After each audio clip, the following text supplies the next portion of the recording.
Então, hoje é dia 20 de abril de 2015. Ontem nós estávamos terminando de falar sobre o primeiro mandamento. Mas, depois refletindo bem, eu percebi que estava faltando alguma coisa na aula de ontem sobre o primeiro mandamento, em particular sobre a questão da fé. Então, temos que falar alguma coisa da fé, mais exatamente sobre o conteúdo da fé, o conteúdo material da fé. Nós falamos muito sobre o que a fé é em si mesmo, digamos assim, formalmente. Como se dá o ato de fé, a intimidade que ela produz com Deus, a graça necessária. Mas a gente falou pouco e passou por cima de certas coisas que são fundamentais sobre o conteúdo da fé. O que é que a fé realmente revela. E a relação disto com as coisas que nós estávamos falando ontem. Nós estávamos falando que você negar, quando já é suficientemente revelado, um ponto de fé, um mistério de fé, ela constitui um pecado grave.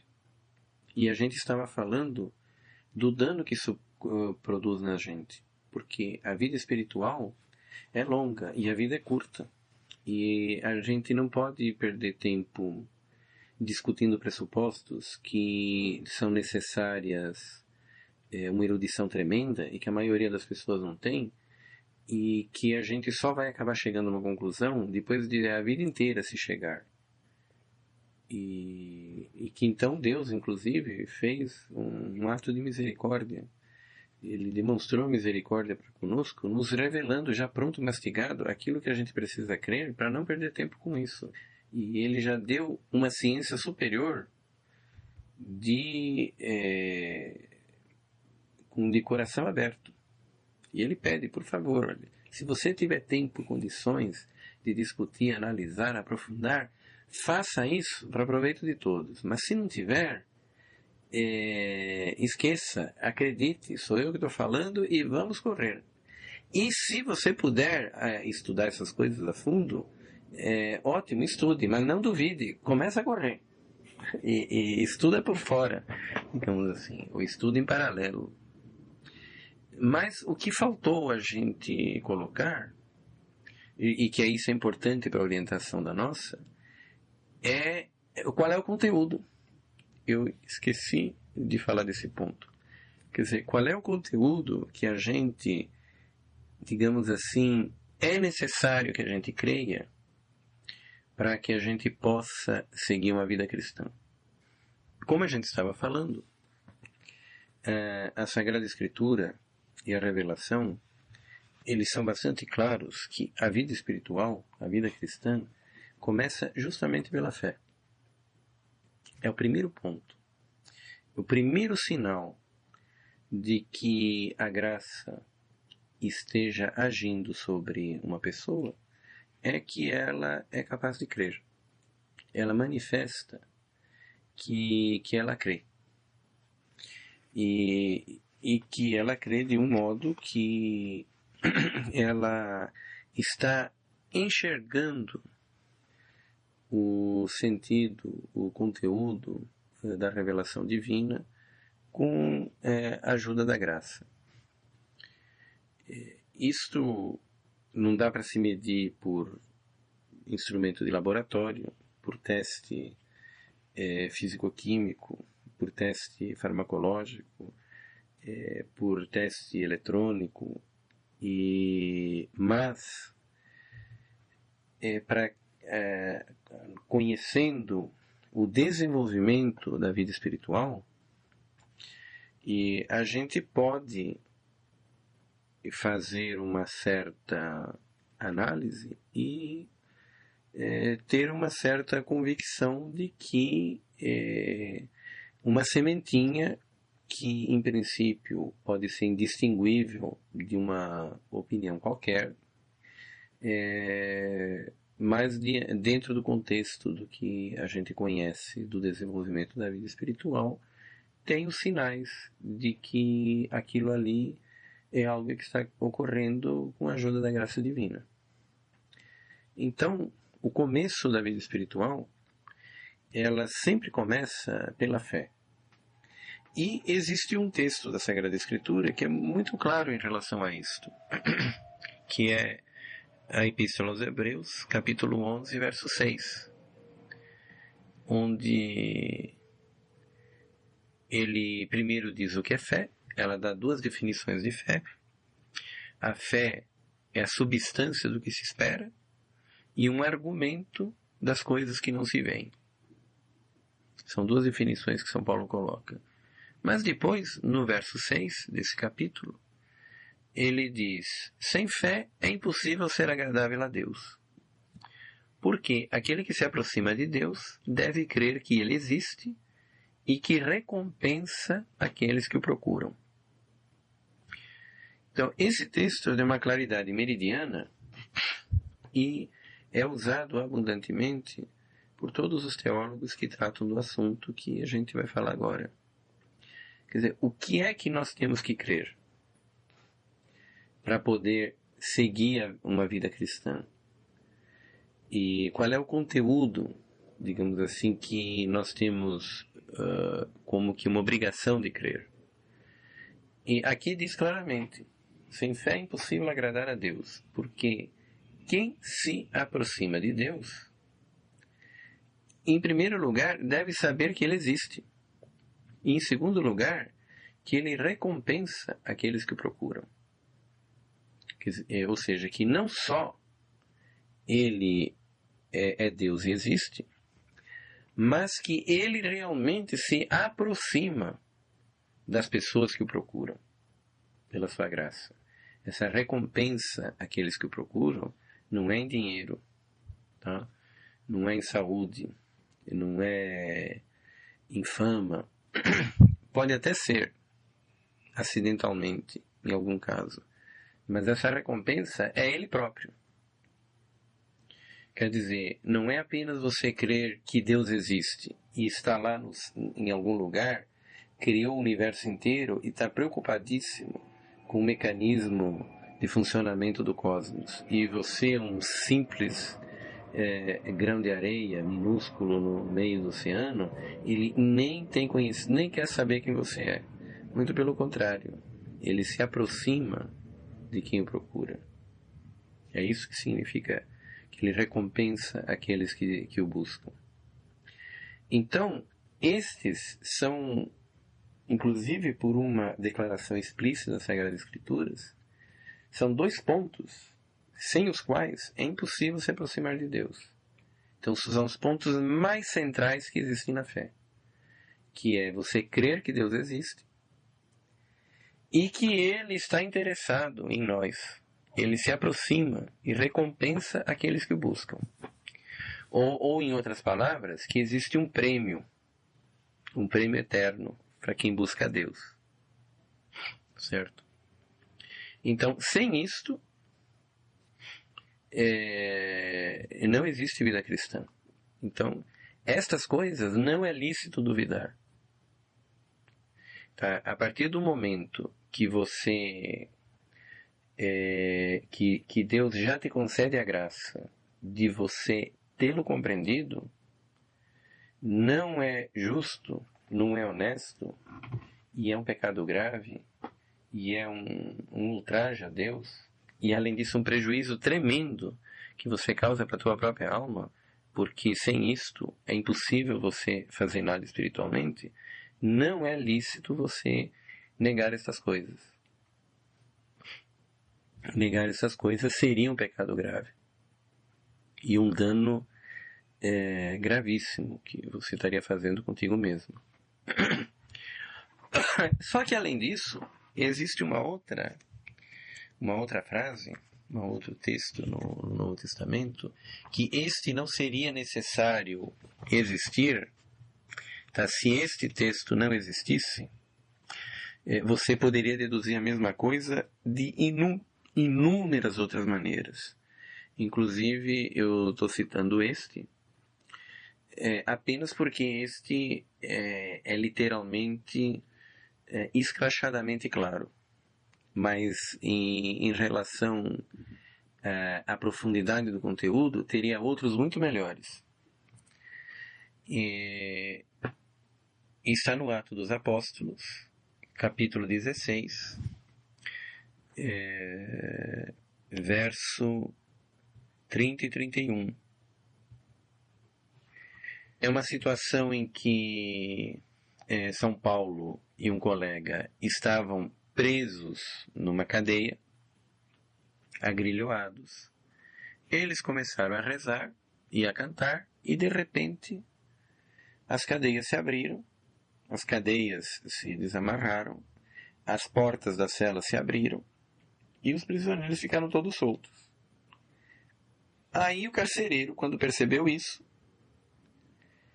ele disse: eu estou frito. Eu vou morrer nos leões da manhã. Os meus superiores romanos não vão me deixar vivo.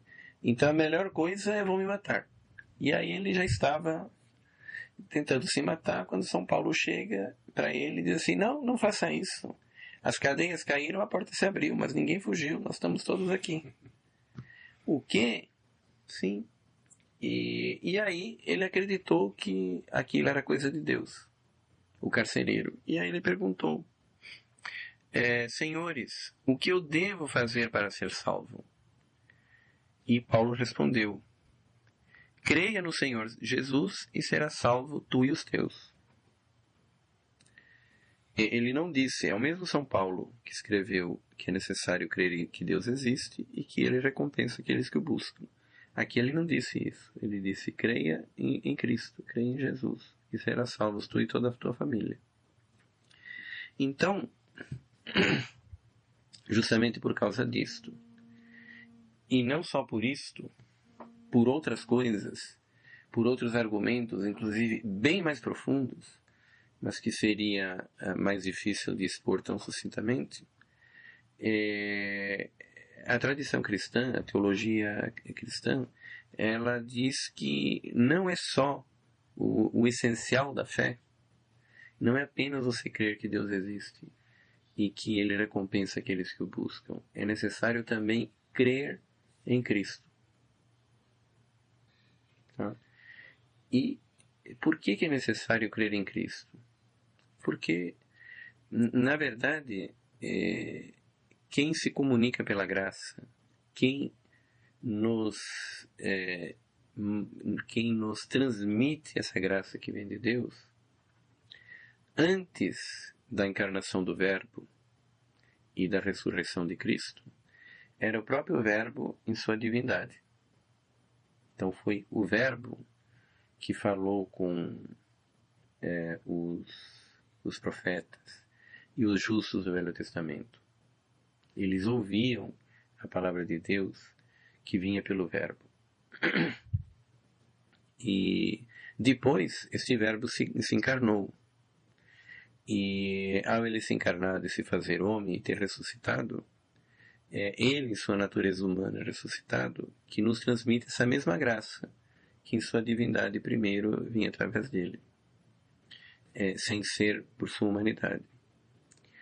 E que a gente, para que nós possamos crescer na vida interior em direção a Deus, a gente tem que aprender a amar este Verbo, ou amar este Cristo ressuscitado. E a gente faz isso através da fé. Quer dizer, pela fé, quando a gente crê realmente, nós estamos sendo iluminados pela graça. A graça ilumina nossa mente e convida a nossa vontade.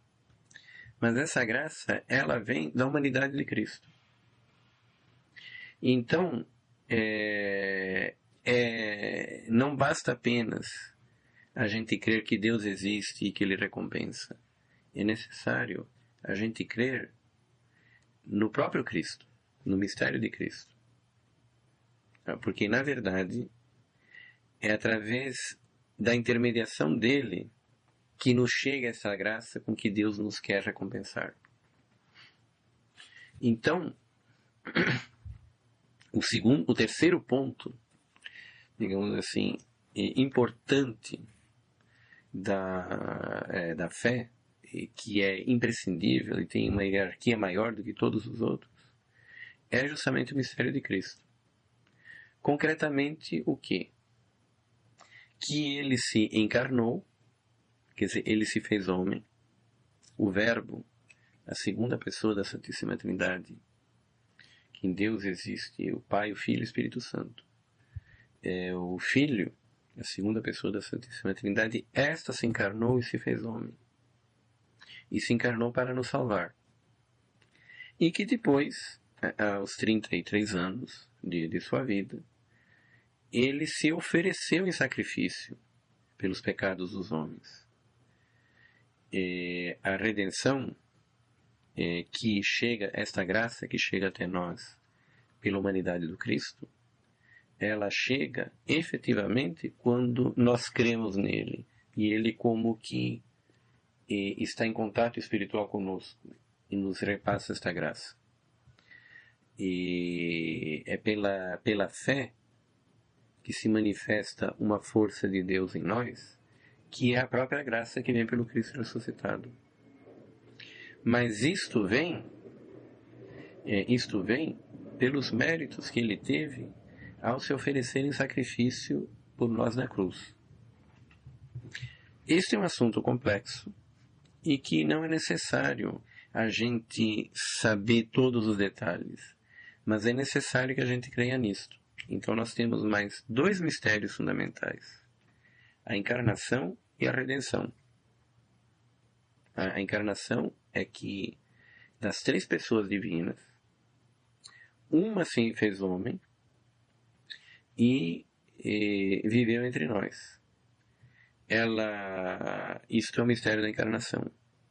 A redenção significa que ele morreu na cruz, se ofereceu em sacrifício por nós, no dia de uma sexta-feira de Páscoa, e que ele morreu surpreendentemente, exatamente como Moisés prescrevia que devia ser sacrificado naquela sexta-feira, em todos os lares, um cordeiro pascal.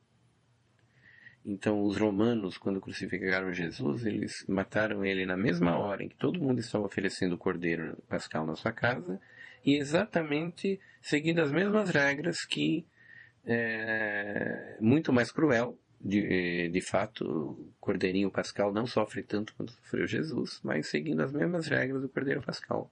Então, era Deus que naquela Páscoa estava sacrificando o seu próprio filho. Então, a redenção significa isto.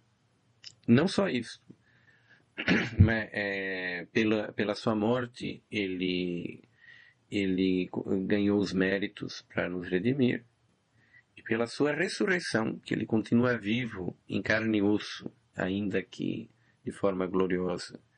Pela sua ressurreição ele continua vivo, e quando ele diz que ele subiu aos céus, sentou-se à direita de Deus Pai, isso é uma maneira figurada de explicar que sentar à direita de Deus Pai é um termo que os primeiros ministros usavam.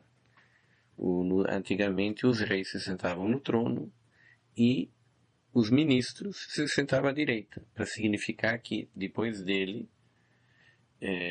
do rei, ele era o mais poderoso de todos e que ele estava administrando, inclusive, o poder do rei. Então, Jesus sentar-se à direita do Pai significa que a sua humanidade está administrando a graça de Deus, e ele conseguiu isso pelos méritos do sacrifício dele. Isto é a redenção. Então, a gente, para poder compreender a fundo, inclusive, a própria espiritualidade do Novo Testamento, são coisas que são necessárias de se crer. A encarnação é o mistério da encarnação e da redenção. Então, digamos assim, existem 4 mistérios de fé que são maiores do que todos os outros, ou têm prioridade de diante de todos os outros. Primeiro, a existência de Deus e que Deus recompensa os que o buscam. Segundo, a redenção e a encarnação e a redenção. E existe um quinto, que é necessário para a gente poder entender plenamente a encarnação, que é a Santíssima Trindade. Se a gente não tem uma noção, ainda que mínima, da Santíssima Trindade, não é possível, segundo a teologia, você compreender exatamente a encarnação. Porque quem se encarnou foi uma das pessoas da divindade.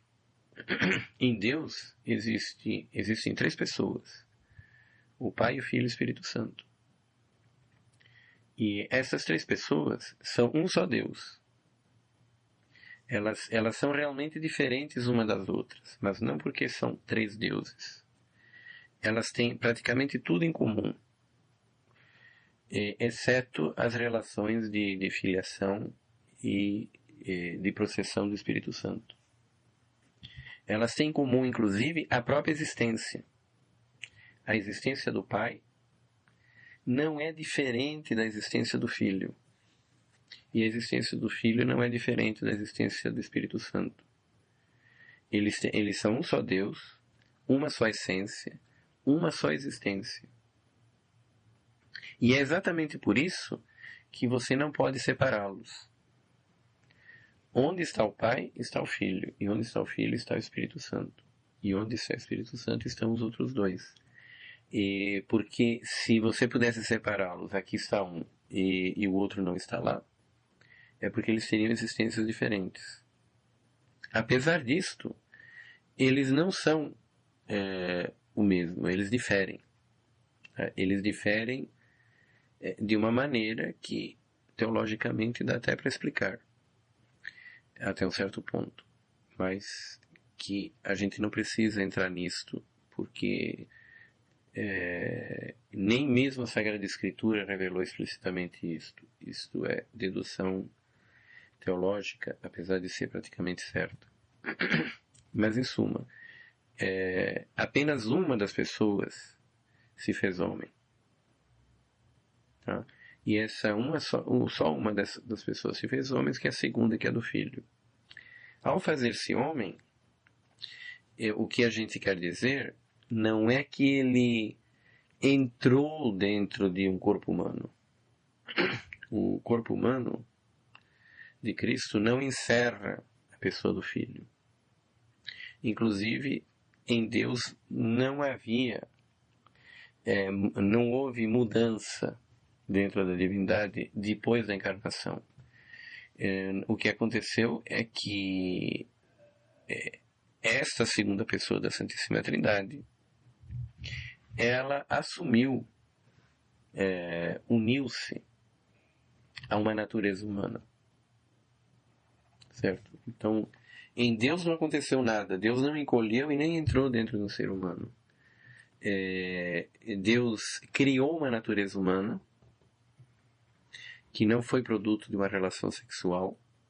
Foi uma natureza humana perfeitíssima, que foi gerada, inclusive, pelo poder de Deus, pelo Espírito Santo, na Virgem Maria, sem intervenção de homem. E essa natureza humana uniu-se à pessoa do Verbo, da pessoa da segunda pessoa da Santíssima Trindade, ao Deus Filho. E então nós temos 5 mistérios chaves, que é a existência de Deus, a Santíssima Trindade, a encarnação do Verbo, a redenção, a recompensa eterna para aqueles que o buscam, e por contraponto, tá, a existência de um castigo eterno, de uma perda eterna irreparável para aqueles que não o buscam. porque senão não faria sentido haver uma recompensa para aqueles que buscam. E então esses 6 mistérios da fé, eles são os mistérios básicos, digamos assim, e que são chamados pela teologia de mistérios da fé, em que é necessário crer por necessidade de meio. Necessidade de meio significa que é necessário crer não é porque existe uma ordem, um mandamento, preceito que te obriga a crer. É porque se você não cresce nisto, fica impossível você seguir a vida espiritual. Com certeza absoluta, a existência de Deus e a recompensa é necessidade de meio absolutamente indiscutível. Logo em seguida, o mistério de Cristo está praticamente no mesmo plano. E a Santíssima Trindade vem em decorrência. Mas o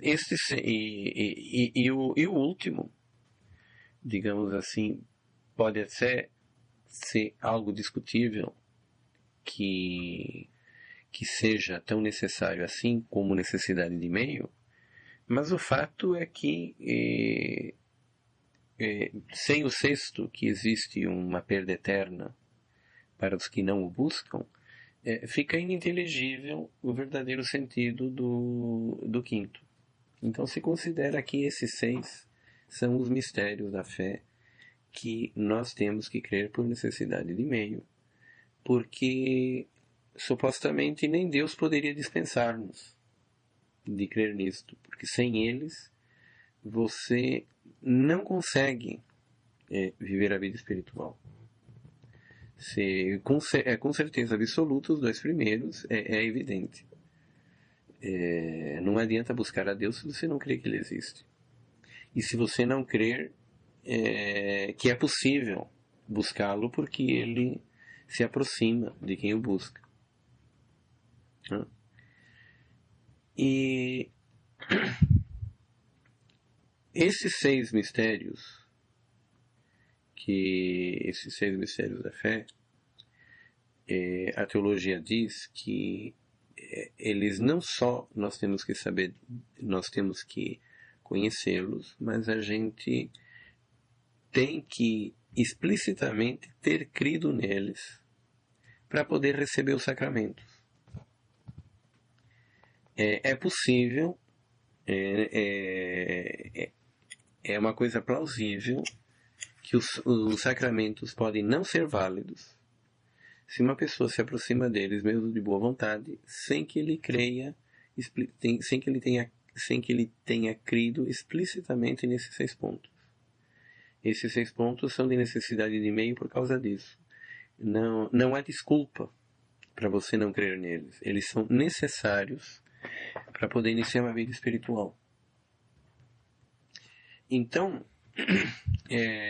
em primeiríssimo lugar, para que a gente seja cristão e a gente possa se aproximar de Deus, nós temos que crer nesses 6 mistérios de fé. Os restantes, todos os restantes, eles não são absolutamente necessários. Porém, eles são importantíssimos.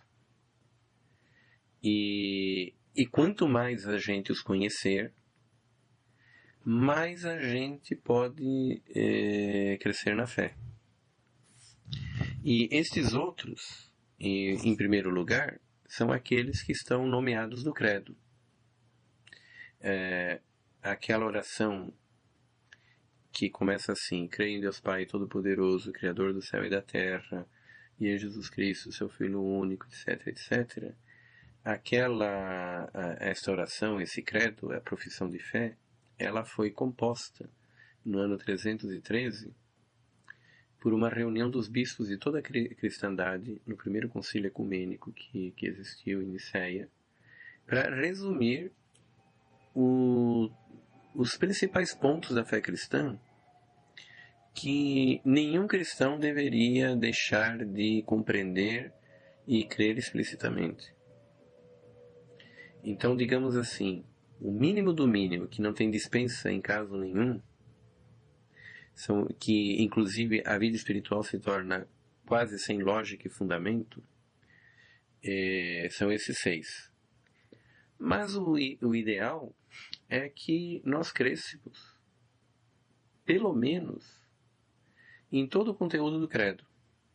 Que a gente conhecesse o conteúdo do credo e nós entendêssemos o significado de todas aquelas sentenças, tá, que estão lá no credo. Ainda assim, existem coisas importantíssimas que não estão no credo. Por exemplo, o mistério da Eucaristia, os 7 sacramentos, a confissão, o batismo, não está no credo. O credo também não fala da oração. O credo não fala das virtudes da fé, esperança e caridade. Certo? Então, mesmo que está no credo, não tem todo o conteúdo da fé. Tá? E, por extensão, o conteúdo da fé é tudo aquilo que Deus explicitamente revela sobre si mesmo, sobre o próprio Deus e sobre os meios que os homens dispõem para se aproximar dele. Então, essas coisas, na medida em que nós vamos aprendendo, vamos meditando na revelação, e nós as vamos aprendendo, se elas forem claras, manifestas, que Deus assim o revela, elas são mistérios da fé em que nós nos tornamos obrigados a crer. Tudo aquilo que Deus revelou explicitamente, a gente é obrigado a sentir, apesar de que haja essa hierarquia. E acontece que quando nos demais mistérios a gente começa a ir aos detalhes, nem sempre nós conseguimos distinguir aquilo que realmente é a verdadeira interpretação dos mistérios da fé e aquilo que nós não estamos compreendendo bem. Então eu dei alguns exemplos na aula passada, que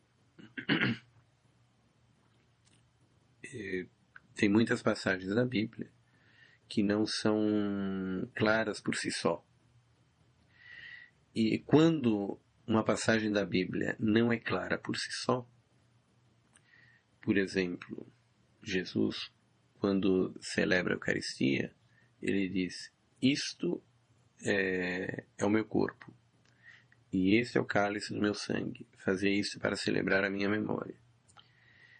Isto é uma coisa. Ele estava querendo dizer que a Eucaristia era um símbolo do seu corpo e um símbolo do seu sangue, ou que realmente o seu corpo e o seu sangue estavam lá. É difícil de você concluir isto só pelas Sagradas Escrituras, porque inclusive o autor sagrado naquele momento não estava tentando se aprofundar exatamente nesse ponto.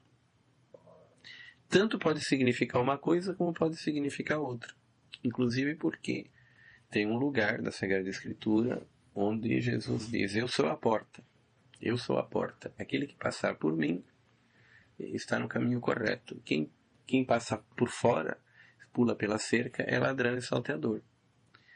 Então ele disse: eu sou a porta. Isso não quer dizer que a gente vê uma porta e a gente reconhece Jesus. Então era uma linguagem figurada. Quem garante que não era uma linguagem figurada quando ele disse: isto é meu corpo? O único jeito de resolver isso é você examinar a história. Examinar o que os documentos, desde o início da igreja, dizem que aquilo significava. Se desde o início, em todo lugar, na igreja inteira, em todos os lugares, se considerou que aquilo não era um símbolo, era uma realidade, e nunca ninguém reclamou, dizendo que tratava-se de um desvio, nunca ninguém chegou e disse, espera um pouquinho, meu avô conheceu São Pedro e conheceu São Paulo, não tem essa história de isso é o meu corpo como uma coisa real. Eu lembro que meu pai dizia que ouviu do São Pedro falar diferente. Se não tem essas pessoas reclamando e todo mundo aceita a mesma coisa, é porque essa é a interpretação certa que os apóstolos ensinaram. Então a gente vê, conferindo a história, que é o que a gente chama de tradição, que no caso da Eucaristia, a história aponta inequivocamente que todas as igrejas e todas as comunidades, desde o início, elas entenderam que na Eucaristia existe uma presença real do Cristo. E nunca ninguém reclamou, a não ser tardiamente. Muito tarde. Quando todo mundo já falava a mesma coisa, desde o início. Então a tradição mostra que o conteúdo da fé é este. A mesma coisa com o batismo das crianças. A Sagrada Escritura não diz se devem batizar as crianças ou não. Não tem um exemplo, claro. Mas existe na tradição. Quer dizer, desde o início do cristianismo, todas as igrejas batizavam crianças. E nunca ninguém reclamou. O único caso de terem reclamado, que aparece na história, é no ano 250, no norte da África, onde um padre inventou de batizar as crianças no 8º dia, seguindo o costume de Moisés, que mandava circuncidar as crianças no 8º dia. E aí isso gerou um constrangimento e chamaram os bispos de todo o norte da África para ver se era certo o que o padre estava fazendo. Isso foi num concílio em Cartago, dirigido por São Cipriano. E a conclusão que chegaram é que condenaram o padre por unanimidade, não porque ele estivesse inventando moda ao batizar as crianças, mas porque ele estava inventando moda de batizar as crianças no 8º dia. Por unanimidade, cerca de uma centena ou mais de bispos disseram que esse padre devia ser condenado porque isso era uma irresponsabilidade, que nunca se tinha ouvido falar de um costume de batizar as crianças no 8º dia e que as crianças tinham que ser batizadas imediatamente após o nascimento, porque quem é que se responsabilizaria se essa criança morresse antes do 8º dia? Então você vê por essa resposta e outras que a igreja sempre entendeu que os filhos dos cristãos deveriam ser batizados como recém-nascidos. E então a história aponta que, a tradição cristã aponta que o conteúdo da fé é este. E assim por diante. Por exemplo, o exemplo que a gente deu ontem. Cristo diz que quando as pessoas se casam, elas não podem pedir divórcio e se separarem. O casamento, o matrimônio é válido até a morte. Quem se descasa para casar com outra está cometendo adultério. Porém, em outra passagem, Jesus diz que a lei não foi feita para o homem. Aliás, que o homem não foi feito para a lei, mas a lei que foi feita para um homem. Em certos casos, você pode abrir uma exceção. Então, nesse caso, é para abrir ou não é para abrir exceção? Jesus falou que nunca pode haver divórcio, mas o fato de que a lei foi feita para o homem e não o homem para a lei, autoriza, num caso difícil e complicado, você dissolver um casamento e se casar com outra pessoa? Não dá para responder isto só lendo a Sagrada Escritura, apesar de que, com um pouquinho de reflexão, se você for profundo, você pode acabar chegando à conclusão. Mas não é tão evidente. O melhor jeito é você ver na história como é que era. Se desde o início a igreja admitia exceção, ou era intransigente e não havia exceção nenhuma. que se em todo lugar nunca houve exceção e nunca ninguém reclamou, é porque este era o ensinamento dos apóstolos, recebido por Cristo. Então, quando a gente vai além dos mistérios básicos, de que é necessário de crer como necessidade de meio, e que esses a gente tem que crer explicitamente, e é obrigatório que a gente tenha crido explicitamente nestes 6 mistérios, antes de receber qualquer sacramento, pelo menos uma vez na vida, e aí permanecer nesta fé para sempre. E além do conteúdo do credo, na medida em que a gente vai se aprofundando na revelação, quando as coisas não ficam claras, o recurso é a gente buscar o conteúdo da tradição. Se ela é unânime, sem contestação, desde o início, é porque a interpretação certa é aquela. Só pode ser aquela. Certo? O problema é que nem todo mundo tem erudição e capacidade de investigar a tradição da igreja. Precisaria ter acesso a muitos livros e precisaria conhecer outras línguas.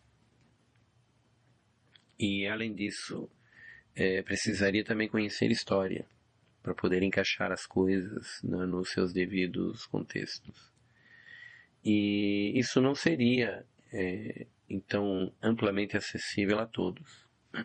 Exatamente por causa disso, existe, por graça de Deus, uma outra critério para nos ajudar a formar o conteúdo da fé.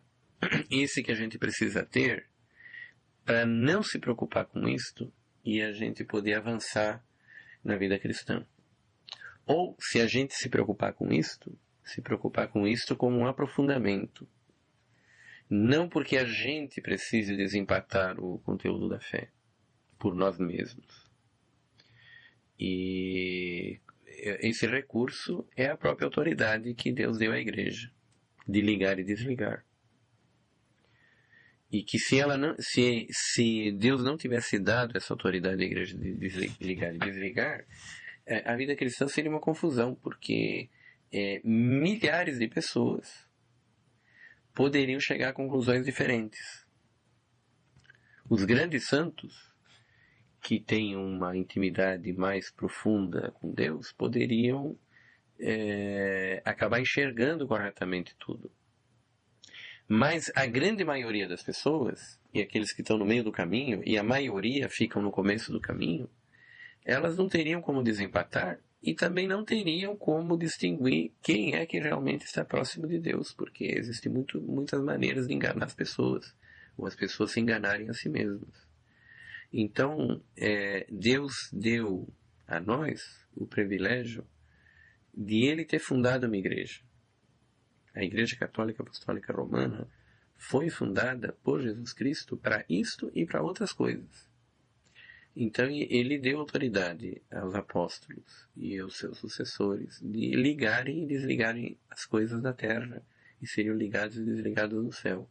Então a igreja tem autoridade para definir um conteúdo de um mistério de fé quando ele está causando problemas, divisões ou dificuldades dentro da própria igreja.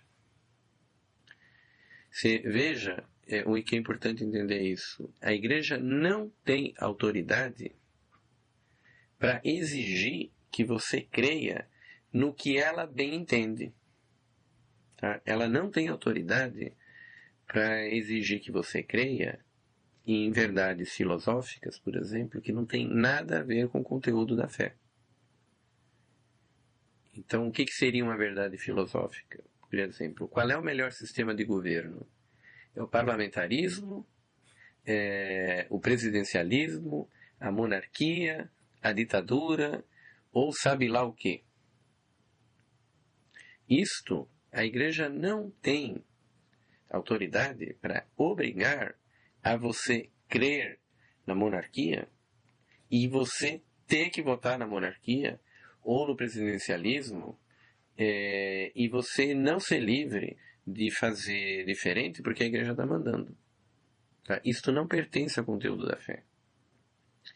Ela não, por mais que um bispo, um papa ou a hierarquia da igreja goste de certas posições ou prefira umas a outras, ela não tem autoridade de obrigar você a crer nisso só porque ela está falando. O que ela tem autoridade é de quando um tema que é objeto da revelação divina não está claro e está causando problemas dentro da igreja, ou por algum motivo precisa ser esclarecido, ela explicar explicitamente o conteúdo desse mistério da fé.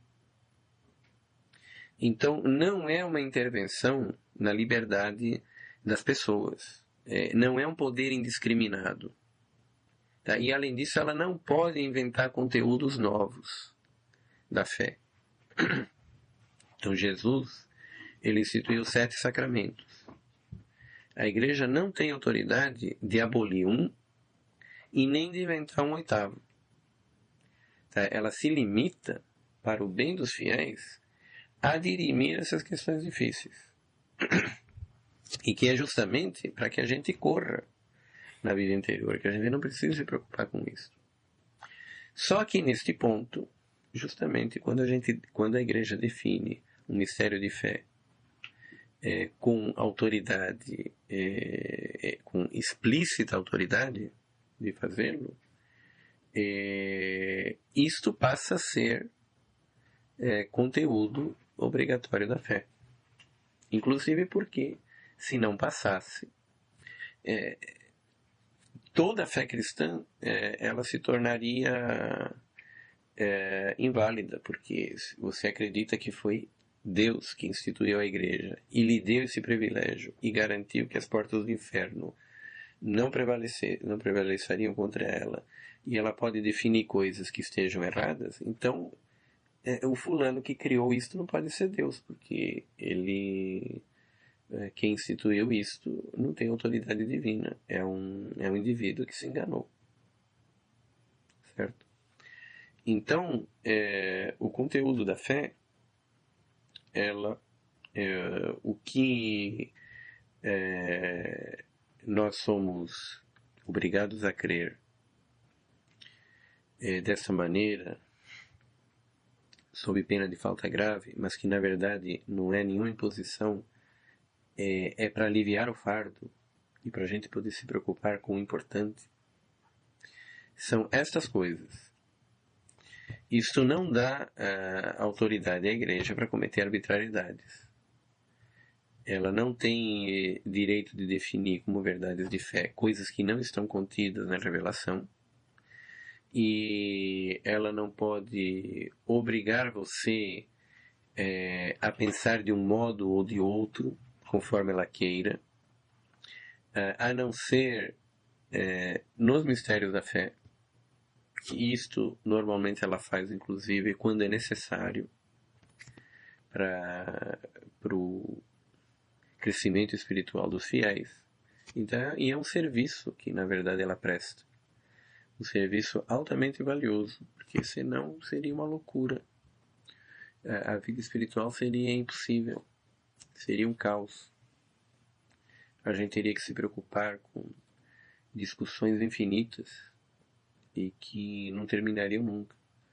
E quando a gente chegasse a uma conclusão, viria outras pessoas, colocariam novas objeções e a gente estaria partindo de volta da estaca zero. Evidentemente,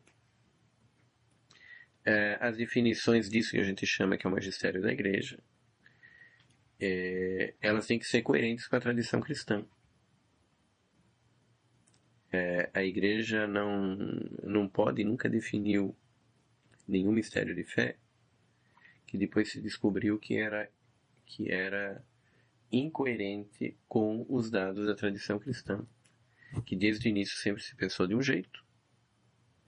Toda a igreja era unânime, nunca ninguém reclamou, mas de repente as pessoas esqueceram. 2000 anos a igreja inventou que era obrigatório acreditar de tal maneira, e aí se descobre que era exatamente o contrário do que foi desde o início. Isso acontece com muita facilidade com as igrejas evangélicas. Certo? Os fundadores de uma igreja evangélica acreditarem que determinadas coisas são de um determinado jeito, quando você vai ver na história é exatamente do jeito como nunca foi.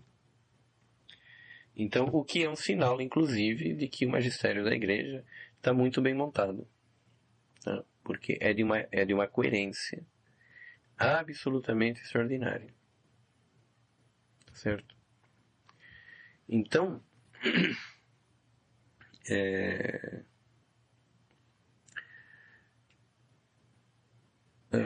nós não entramos a fundo nessas aulas sobre os mistérios da fé, sobre o conteúdo em si, explicar em que sentido que Jesus é Deus, que Ele é a segunda pessoa da Santíssima Trindade, etc. Porque, como nós estamos num país cristão, e as pessoas que estão voltando para a igreja, geralmente eles se desgarraram, não por um problema de fé, mas por um problema moral, ou simplesmente porque não enxergaram a profundidade da coisa, mas não estão vindo de um ateísmo ou de outra religião, como seria o budismo, shintoísmo, sei lá, ou de não estão vindo de uma religião não cristã. Então, nessas aulas a gente não entrou a fundo no conteúdo da fé. Nós estamos tratando mais da confissão.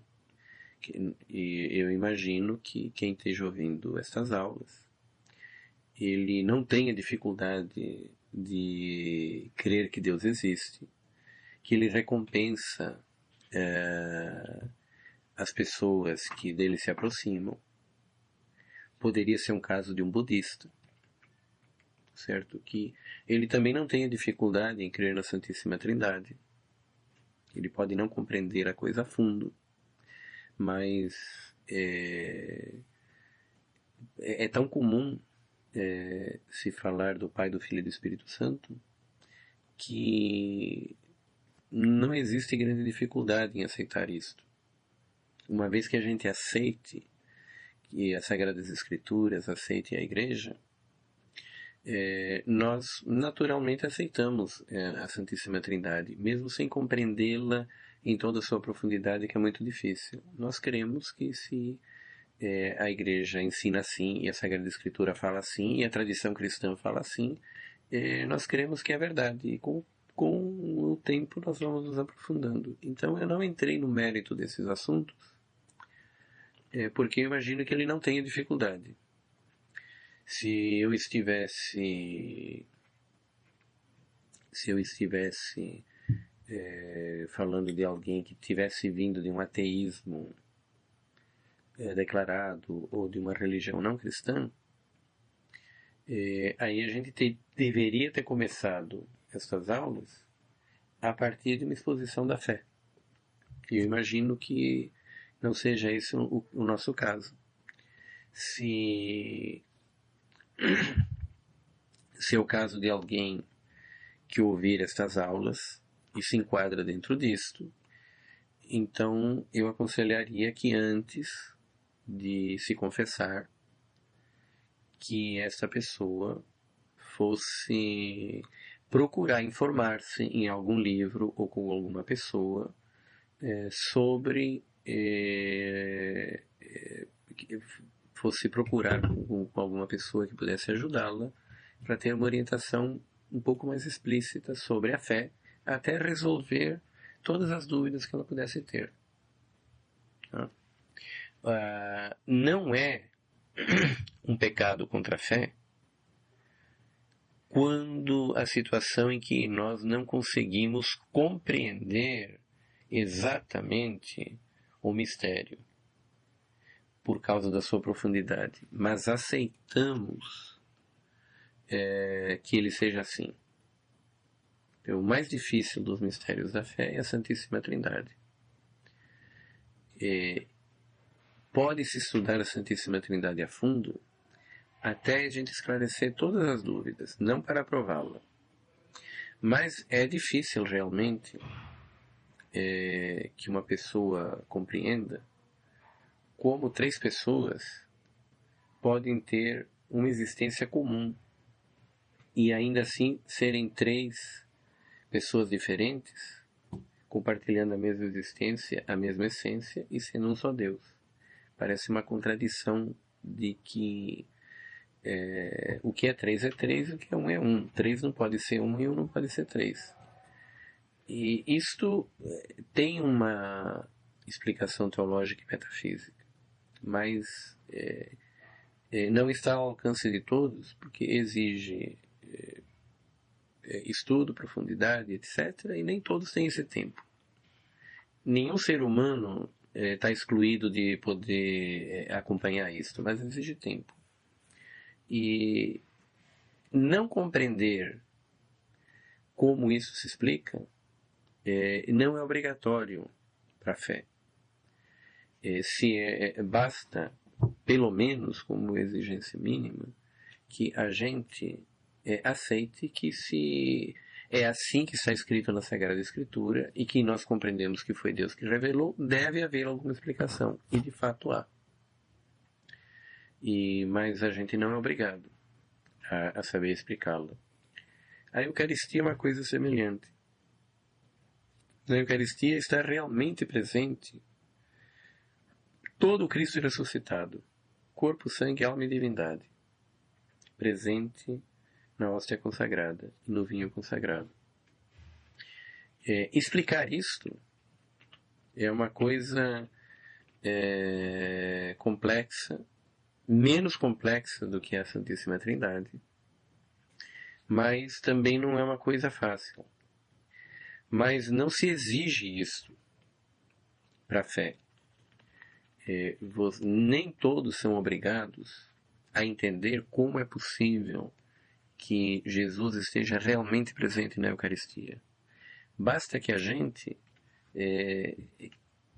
creia que se a Igreja o define e a tradição testemunha e que tudo indica que foi assim que Jesus ensinou e que ele, sendo Deus, sabia o que estava fazendo, basta que a gente confie que é verdade, que já isto é o suficiente.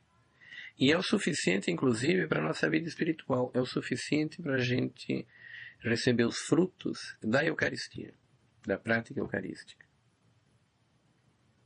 Bom, então, eu acho que com isto a coisa está suficientemente explicada.